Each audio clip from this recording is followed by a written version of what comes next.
علم جان ستیاری خیلی خوش اومدید به برنامه‌مون. قربان سنه ارادت برنامه خدمت.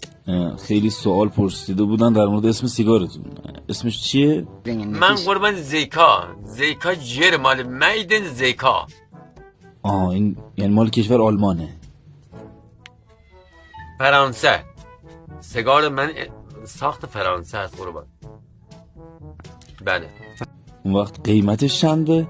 قربان 1750. اون وقت کیفیتش چجوری؟ وقتی توی جیبتونه چه حسی دارید؟ اصلا نمونه حساب بکن. هر وقت یک پاکتش اگه میگذارم تو جیبم حساب یک تفنگ متوسط تو جیبم. وقتی که تمام میشد هیچ چرت میزنم.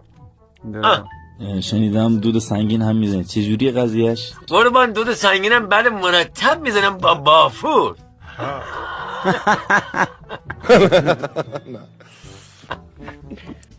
خب نمیترسید شما رو بگیرن ببرن؟ هر کس میخوام من از زندان کنه بده کنه. دونالد ترامپ رو میشناسید؟ کاملا میشناسم قربان، کامل رفیقم هست. بله. پس پدرشون رو میشناسید؟ اسم پدرشون چی بود؟ مشعل مرزای هرزی. آخون بود، قرآن خون بود، دها خون بود، خیلی هم قیامت. من باسم